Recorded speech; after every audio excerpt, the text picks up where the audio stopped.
જય માતાજી, જય દ્વારકાધીશ. ફરી પાછું દરેકનું સ્વાગત છે આપણા નવા વિડીયોમાં. હવે આપણે આની આગળ શીખી ગયા છીએ આઈ એમ એટલે હું છું, વી આર એટલે અમે છીએ, યુ આર એટલે તું છે, યુ આર એટલે તમે છો. હવે આજે આપણે એક સાથે 4 ટોપિક શીખવાના છીએ. હી ઇઝ એટલે તે છે પુરુષ માટે, સી ઇઝ એટલે તે અથવા તેણી છે સ્ત્રી માટે, ઇટ ઇઝ એટલે તે છે અન્ય માટે, અને ધે આર એટલે તેઓ છે. તો ફટાફટ આપણે સમજી લઈએ. હવે અહીંયા જુઓ જી, એચ ઈ હી એટલે તે પુરુષ માટે છે, એસ એચ ઈ સી એટલે તે અથવા તેણીની એ સ્ત્રી માટે છે, અને આઈ ટી ઇટ એટલે તે અન્ય માટે છે, અને આ બહુવચનનું રૂપ છે ધેય એટલે તે અથવા તેઓ. દરેકનો સહાયકારક શબ્દ એક વચનમાં ઇઝ આવશે અને બહુવચનમાં આર આવશે. હવે જુઓ અહીંયા આપણે સમજી લઈએ કે આ હી ઇઝ, સી ઇઝ અને ઇટ ઇઝ શું છે. તે હી છે તે પુરુષ માટે એટલે કે નર જાતિ માટે, પુરુષ કહો, નર જાતિ કહો કે છોકરા કહો. સી એટલે તે અથવા તેણીની, એ ફક્ત સ્ત્રી માટે જ ઉપયોગમાં આવશે, સ્ત્રી સિવાય બીજા કોઈ માટે તેમાં વપરાશે નહીં. સ્ત્રી હોય, છોકરી હોય એટલે કે નારી જાતિ માટે. અને ઇટ એટલે તે એ અન્ય માટે. પુરુષ અને સ્ત્રી બંનેને બાદ કરતા જે પણ તમને દેખાય છે એ દરેક માટે ઇટ આવશે. અને ધ્યેય એટલે બહુવચનનું રૂપ છે તે દરેક માટે ધ્યેય તમે વાપરી શકો છો. એમાં સ્ત્રીલિંગ, પુલ્લિંગ કે નપુંસકલિંગ, સ્ત્રી જાતિ, પુરુષ જાતિ કે અન્ય, નર, નર જાતિ, નારી જાતિ કે નાન્યતર, નાન્યતર અથવા તો અન્ય જાતિ, કોઈ પણ માટે દરેક માટે શું આવશે? ધ્યેય. તો ચાલો અહીંયા આપણે થોડા એક્ઝામ્પલ જોઈ લઈએ. આવો, તે વિનય છે. અહીંયા જુઓ, સૌથી પહેલા આપણે એક આગળ એવું શીખ્યા હતા, હું છું. એટલે હું એમ કેવું હોય કે હું છું, તેના માટે શું આવ્યું હતું? આઈ એમ. પછી એમ કેવું હોય કે તું છે, તો એના માટે શું હતું? You are. હવે તે છે, મારાથી એટલે કે જે વ્યક્તિ બોલે છે એનાથી એ થોડો દૂર ઉભેલો છે, એટલે એના માટે શું આવશે? તે. આપણે કોઈને જોઈને એમ કહીએ ને કે તે રમેશ છે, તે છગન છે, તે મગન છે, તે ગાય છે, તે ઘોડો છે, તો એ દરેક માટે તે એટલે દૂર ઉભેલું છે એટલા માટે. તે વિનય છે. તો વાક્ય રચના દરેકને આવડે જ છે. પહેલો શબ્દ મૂકી ઊંધું કરી નાખશું, તે છે વિનય. તો તે માટે શું આવશે? હી. છે માટે ઇઝ. તમને આગળના વિડીયોમાં પણ કહ્યું હતું, અત્યારે પણ કહું છું, જ્યારે કોઈ પણ વ્યક્તિનું નામ હશે ત્યારે એમાં અ નહીં આવે, બરાબર? બાકી તમે અ મૂકી શકો. તો હી ઇઝ વિનયનું વિનય. બીજું વાક્ય એમ લખવું હોય, તે રાજા છે. પહેલો શબ્દ મૂકી ઊંધું કરી નાખો, તે છે રાજા. તો હવે જુઓ, તે માટે શું આવશે? હી. છે માટે ઇઝ. અ રાજા એટલે કિંગ. એમ કેવું હોય, તે વકીલ છે. ઊંધું કરી નાખો, તે છે વકીલ. તે માટે શું આવશે? હી. છે માટે ઇઝ. અ વકીલ એટલે લોયર, LAWYER. ચોથું વાક્ય લખીએ, તે ખેડૂત છે. તે છે ખેડૂત, છે ખેડૂત. તો તે માટે શું આવશે?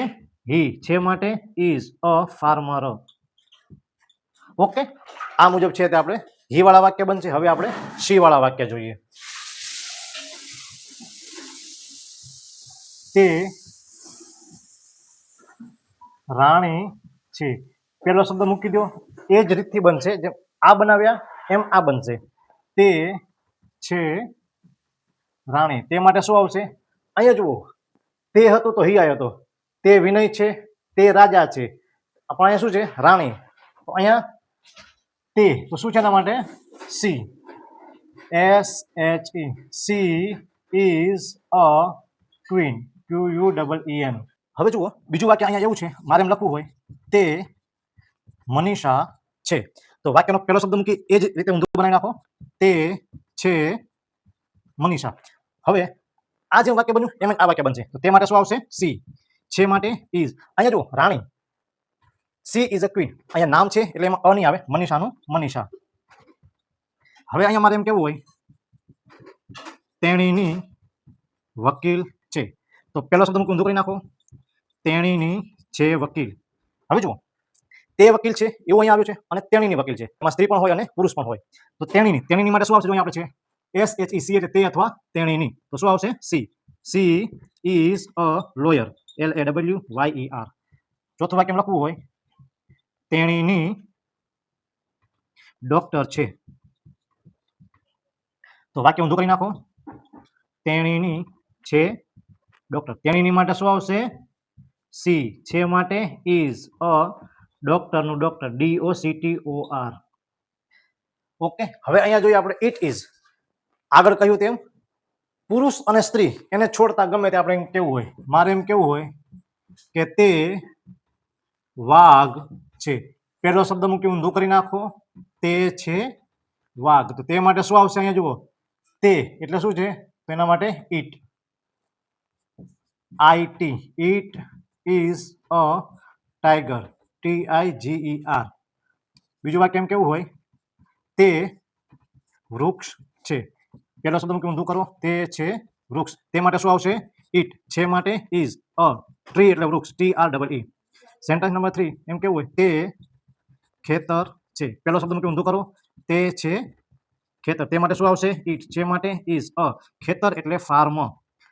સેન્ટેન્સ નંબર 4 એમ કેવું હોય? તે મંદિર છે. પહેલો શબ્દ મૂકી ઊંધું કરો, તે છે મંદિર. હવે જુઓ, તે તો તે માટે શું છે આપણી પાસે? ઇટ. ઇટ મૂકી દો. છે માટે ઇઝ. અ મંદિરને કહેવાય ટેમ્પલ, TEMPLE. ઓકે, આ જુઓ, આ જે આપણે લખ્યા હી ઇઝ, સી ઇઝ અને ઇટ ઇઝ, આ બધા છે તે એક વચનના વાક્યો હતા. હવે અહીંયા આપણે એનું બહુવચન બનાવવાનું છે.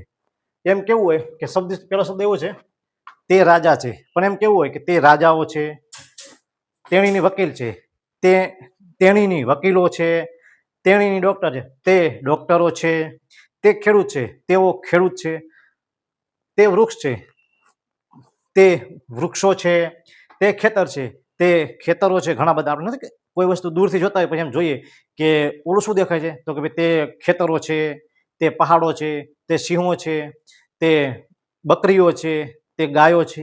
એ દરેક માટે શું આવે છે? તે. તો એના અહીંયા આપણે એક્ઝામ્પલ જોઈએ. સૌથી પહેલા એમ કેવું હોય? તે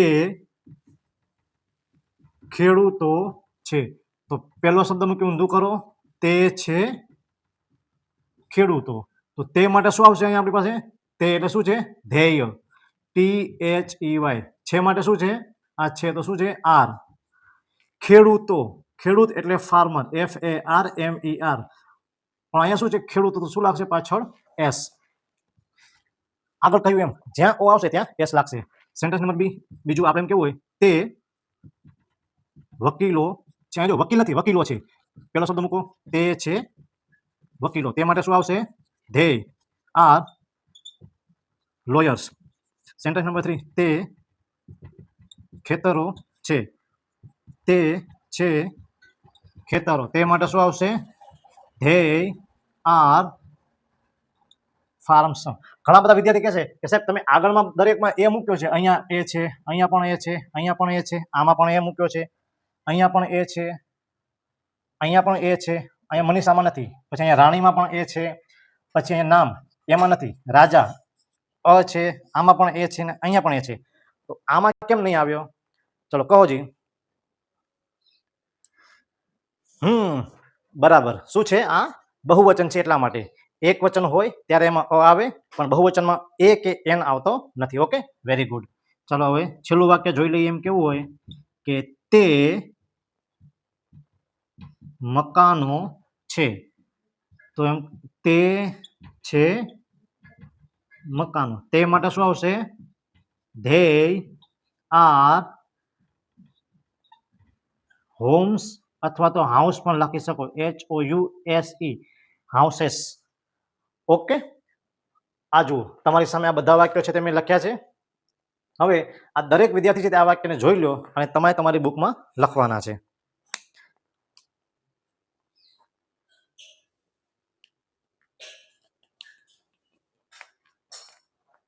હવે જુઓ જી, આની અંદર હી, સી, ઇટ અને ધે, મતલબ કે he is, she is, it is અને ધે આર, ચારે ચારના અહીંયા મેં તમને એક્ઝામ્પલ માટે વાક્યો લખ્યા છે, જેના સ્પેલિંગ અહીંયા મેં સાઈડમાં લખ્યા છે, એ તમે જોઈ શકતા હશો.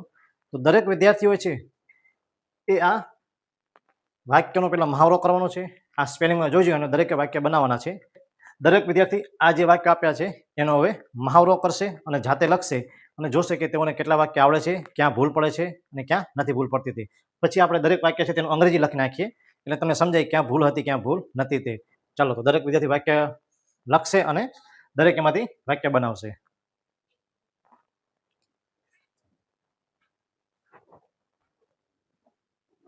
હવે જુઓ, દરેક જે વાક્યો લખ્યા હતા દરેકના મેં અહીંયા જવાબ લખી નાખ્યા છે.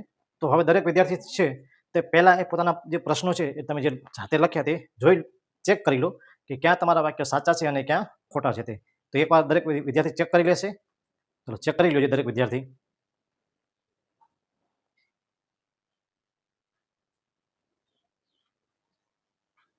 દરેક વિદ્યાર્થીઓએ દરેક પ્રશ્નો ચેક કરી લીધા છે. અને આ વિડીયો સારો લાગ્યો હોય તો વિડીયોને લાઇક, શેર અને અમારી યુટ્યુબ ચેનલને સબસ્ક્રાઇબ કરવાનું નહીં ભૂલતા અને ફેસબુક પેજને પણ અવશ્યથી ફોલો કરી લેજો. બીજી વસ્તુ, હવે મેં તમને આગળ કહ્યું તેમ કે ચાલો હવે હું તમને આજે IM, VR, UR, HCT અને ધ્યાર એનો કોઠો છે તે તમને કોઠો લખી આપું, જેથી તમે એકદમ ઇઝી રીતે બધા છે તે 8 મુદ્દા જે વ્યવસ્થિત જોઈ શકો, જાણી શકો અને સમજી શકો. ચલો હવે આપણે કોઠો જોઈએ. તમે અહીંયા જોઈ શકો છો કે આજે મેં અહીંયા એકવચન, બહુવચન અને આજે આખો કોઠો છે એ તમારી સામે અહીંયા લખી નાખ્યો છે. તો દરેક વિદ્યાર્થી છે તે આ કોઠાને વ્યવસ્થિત પોતાની બુકમાં લખી નાખશે કે જેથી આગળ તમને કામ આવે. આના આપણે એક અંદર એક્ઝામ્પલ પણ લખીશું, તો એ મુજબ પણ જો તમને અનુકૂળ આવે તો એ મુજબ પણ તમે લખી શકો છો. તો સૌથી પહેલાં દરેક વિદ્યાર્થી આ મુજબ છે તે કોઠો પોતાના ચોપડામાં લખી નાખો જી. અને વિડીયો સારો લાગ્યો હોય તો એને લાઇક કરો, શેર કરો અને કમેન્ટ કરવાનું નહીં ભૂલતા. અને ખાસ કે જે કોઈ બીજા કોઈ તમારા સગા સંબંધી હોય, કોઈ મિત્ર સર્કલ હોય, તો એમાંથી વિડીયો આપણો જરૂરથી શેર કરજો. આપણા ફેસબુક પેજને અવશ્યથી ફોલો કરજો અને ઇન્સ્ટામાં પણ આપણને ફોલો કરવાનું ભૂલતા નહીં. ચાલો દરેક વિદ્યાર્થીએ લખી નાખો જી. દરેકને ઓલ ધ બેસ્ટ. ફરી પાછા મળીએ છીએ હવે આગળના વિડીયોમાં, ત્યારે આપણે કંઈક બીજું શીખીશું. હવે જુઓ, આગળ જેમ મેં તમને દરેકને કહ્યું એમ કે હું તમને જે કોઠો છે તે લખી આપીશ. હવે આ કોઠો તમે વ્યવસ્થિત જોશો ને તો જુઓ અહીંયા વ્યવસ્થિત લખેલું છે અને આને આપણે કોઠા તરીકે ઓળખીએ છીએ, પણ એને શું કહેવાય છે? પ્રોનાઉન, એટલે કે સર્વનામ. એટલે નામની જગ્યાએ જે શબ્દનો ઉપયોગ થાય એને શું કહેવાય? સર્વનામ. અંગ્રેજીમાં એને કહેવાય છે પ્રોનાઉન. નાઉન નહીં પણ પ્રોનાઉન. હવે અહીંયા જુઓ, આ એક વચન, અહીંયા બહુવચન, પછી IM, VR, UR, he, she, it, is અને they are. આવી રીતે છે તે આખો કોઠો બોલાય છે. IM એટલે હું છું, VR એટલે અમે છીએ, UR એટલે તું છે, UR એટલે તમે છો, he is એટલે તે છે, she is એટલે તેણીની છે, it is એટલે તે છે અને they are એટલે તેઓ છે. તો આ કોઠો તમારી સામે આપેલો છે. આના જુઓ એક એક્ઝામ્પલ પણ આપેલા છે. તો દરેક વિદ્યાર્થી આ મુજબ છે તે કોઠો લખી નાખો.